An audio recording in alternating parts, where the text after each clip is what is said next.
What's up, everybody? Nate here from Out of the Basement, bringing you a brand new action figure review. Today, from McFarlane Toys, we're looking at the DC Multiverse Batman from FLASHPOINT. This is, of course, not your average Bruce Wayne Batman, but his father, Thomas Wayne, who in an alternate timeline where Bruce dies, he becomes Batman, Martha becomes the Joker. It's a really awesome storyline, one that I absolutely loved reading when it came out. You should definitely check it out.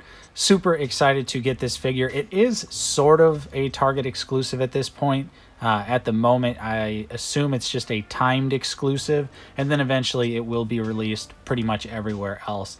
So that's where I got mine. Pre-ordered it from Target.com somehow, some way. So let's go ahead. We're going to take him off the stand. I'll show you the box. We'll take a look at the accessories, then of course the figure itself. So just like most DC figures here, they come in these giant boxes, which I think McFarlane needs to do something about.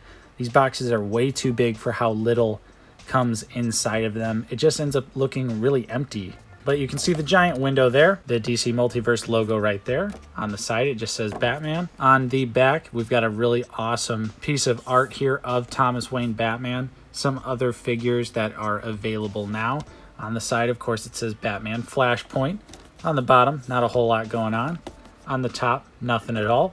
So we're going to go ahead, crack this guy open. We'll take a look at the accessories, then the figure itself. And of course, as always with McFarlane DC stuff, you get the crappy DC base and the trading card, which I always leave in the package.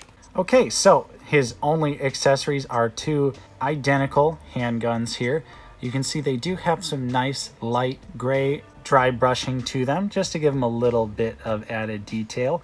They do have some nice sculpt work there, and they do also have little tiny holes there, which he doesn't come with any blast effects, but maybe if you have some Mezco blast effects laying around, they might be able to fit in there. I don't have any Mezco blast effects, but I'm thinking they would most likely fit into these, but maybe we should have got some blast effects. I mean, they put the holes there for a reason, right?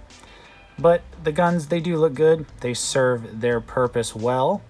And of course, he has weapon storage for both of them. They fit right in, super snug, pop out on the bottom there, and then right here on the other side. So boom, they fit right in there, nice and snug. They do not fall out. They are securely in there, which is always appreciated. All right, let's take a look at the figure. All right, and here is Thomas Wayne Batman out of the packaging, looking totally kick-ass. McFarlane has done it yet again, bringing a fan favorite character, albeit a Batman character, to life in action figure form, and he just looks awesome.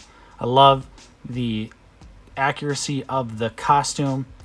The scowl that is on the face is wonderful, and I'm so happy to finally have a really nice looking Thomas Wayne Batman in action figure form. So let's not waste a whole lot of time here. We'll go ahead, take him off the stand, and get a closer look. All right, so up close and personal here, you can see that mean old mug there from Thomas Wayne. He's older, he's rugged, he's pissed. He wants to avenge the death of his son more than anything. And I just love the likeness that McFarlane captured here. The head sculpt is absolutely wonderful. The paint on the red eyes is absolutely beaming and sticks out. He even has a little bit of facial hair there down on the chin, but that scowl is amazing. Moving down to the bat logo, which is of course a little bit different for Thomas Wayne. He has the red circle underneath the bat. And of course that is a nice sculpted detail that is not painted on, as we've seen with other McFarlane figures there. The sculpt work is always really nice on these figures. You have his very unique points of the cape that come up and kind of give him like a spiked look. I absolutely love that. Of course, the cape is plastic, but it is a nice soft plastic, and I'm glad that it is a neutral cape, so that way, you know, he doesn't technically look pre-posed like with the cape swaying one way or the other. I like when it's just a neutral cape like this. Moving down, you can see more details of the costume, though. There's a bunch of line work there. The muscles all look really awesome. The red here for the straps absolutely pops out against the gray. You can see he's got all the pouches and stuff. The weapon holsters there are also a really nice touch. It goes all the way to the back of the figure here. Really great work by McFarlane.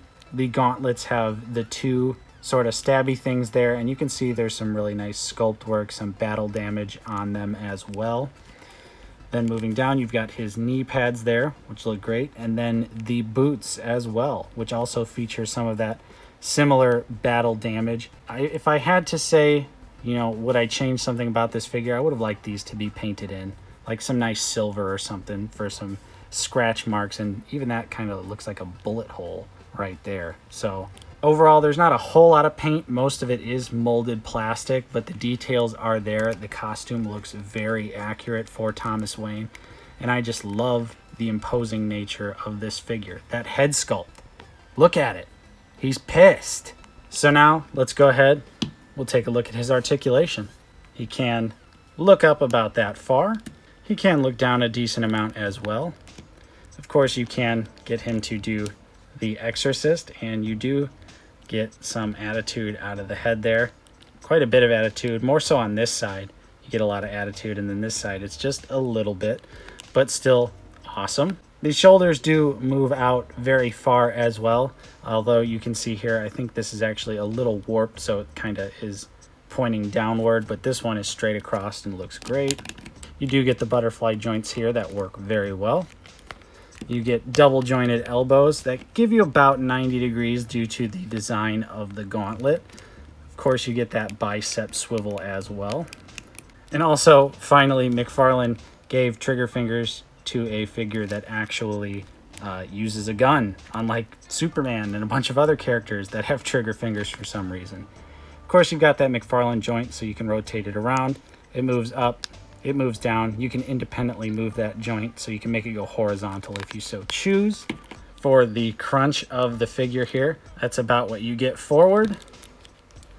And then back, he can actually go back quite a bit, and you can see inside the figure. You can see the joint and everything in there. And of course, it rotates right there as well.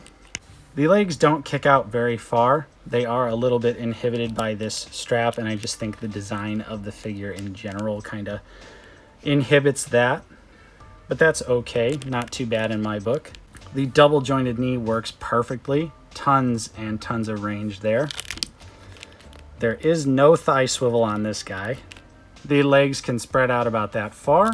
He can kick back about that far. And then moving down here to the feet, they can go down that far.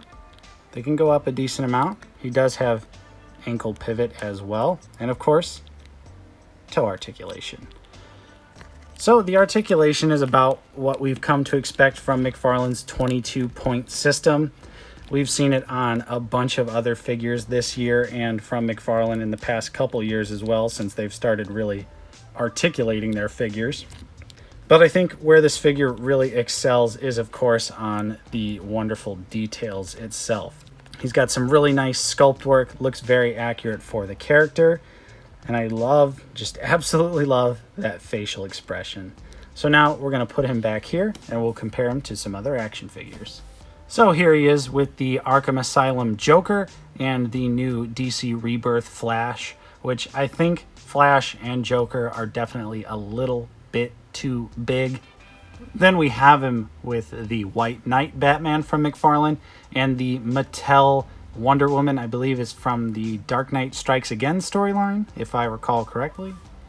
Then here he is with the NECA Superman and the Mezco 112th Deathstroke. And then last but not least here, we have the McFarlane Blood Feud Spawn and the Diamond Select Boba Fett. So overall, there's really not a whole lot new to say about the figure when it comes to the articulation. We pretty much knew what we were getting out of this figure with the 22-point system. However, the details on this Thomas Wayne Batman are kick-ass. Looks super accurate to the comic book. Love the costume design for Thomas Wayne. Love that he actually came with guns that were removable and not glued in, like the McFarlane Deathstroke. And of course, I can't say enough good things about that head sculpt. It just nails the look of the character so well. So what do you guys think of this figure? Are you going to pick it up or are you going to pass on it? Of course, I would love to hear your thoughts in the comments down below. If you enjoyed my review, don't forget to leave a like on this video. Subscribe if you are new. We're always covering McFarlane DC stuff here on the channel, as well as mostly Star Wars The Black Series. Of course, I'm Nate from Out of the Basement. Thank you so much for watching, and I'll see you guys next time.